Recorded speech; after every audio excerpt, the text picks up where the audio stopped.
Howdy folks, today we're going to be looking at another Amaro. This time it's Amaro Dell Etna.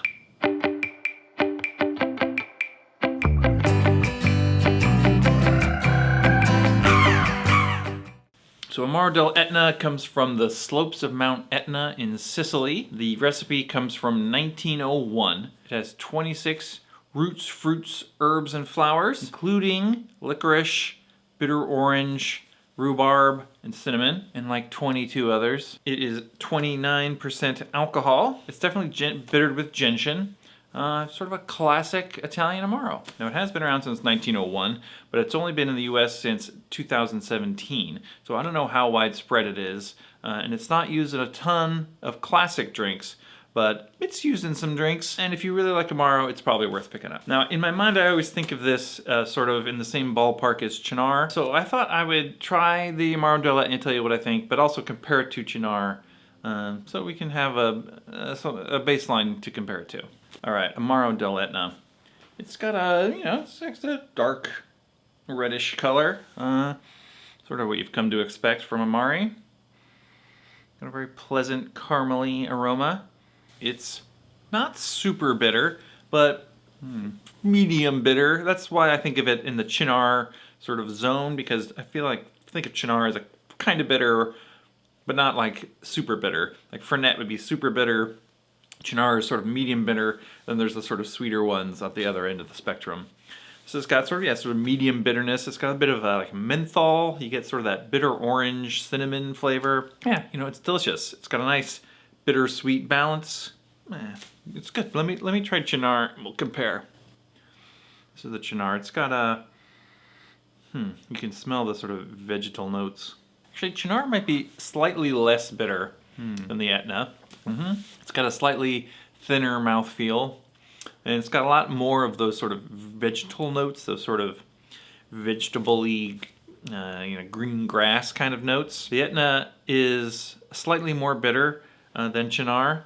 It's got more of those sort of menthol, minty, bitter notes. This Etna also has rhubarb in it, and that makes me think of Zucca. And it does have a sort of a slight sour quality. Maybe I'll try a little Zucca too. We'll see how that compares. So this is Zucca. If you're not familiar with Zucca, I've got a video on that as well. You can go check that out. It's a rhubarb-based Amaro. It's not nearly as minty as the Etna. It does have that slight sour note, and Zucca does have a sort of just a hint of smokiness.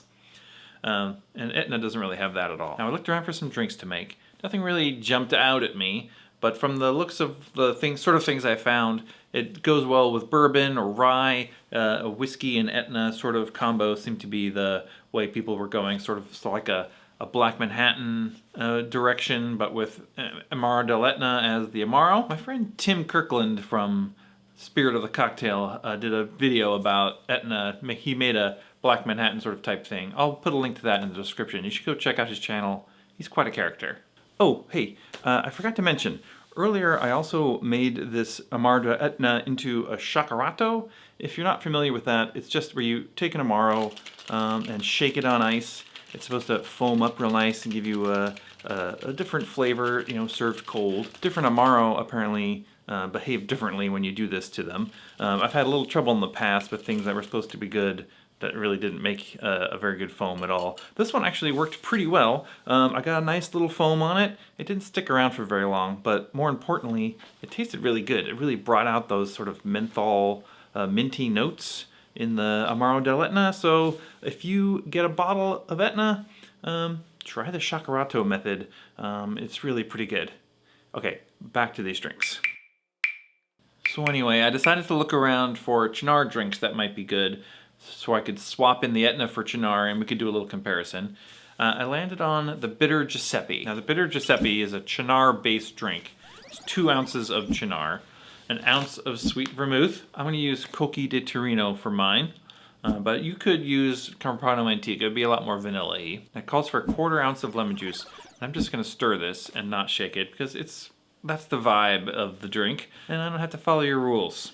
It also calls for 6 dashes of Reagan's Orange Bitters, which is kind of a wildly large amount, but This is the recipe. I'm sticking with the recipe. We're gonna make it 2 ways, one with Cynar and one's with Etna. Let's check it out.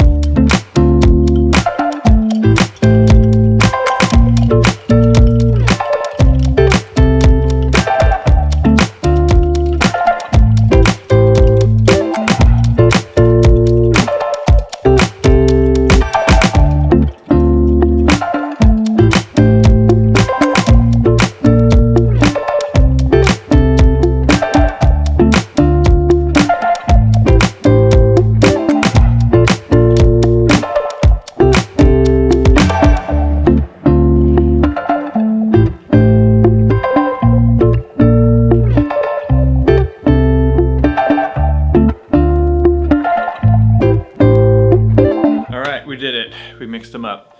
I think I will start with the Cynar version. I'll start with the Cynar because it's the classic. I've had this drink before, but it's been quite a while. It really plays up those sort of sour notes, and you get a bit some of that vanilla from the vermouth. Just that little hint of lemon, and some good bitterness from the bitters, from the orange bitters. Those orange bitters, Reagan's orange bitters always give me a bit of like a celery kind of feeling, a flavor to them. I don't know, they're not my favorite bitters, but it was called for in this, so I just used them. Anyway, this is a lovely little, slightly bitter, kind of sour stirred drink. Delicious. It's not very boozy. Cynar is only 19%. Very kind of light and easy drinking. Let's try the Etna version.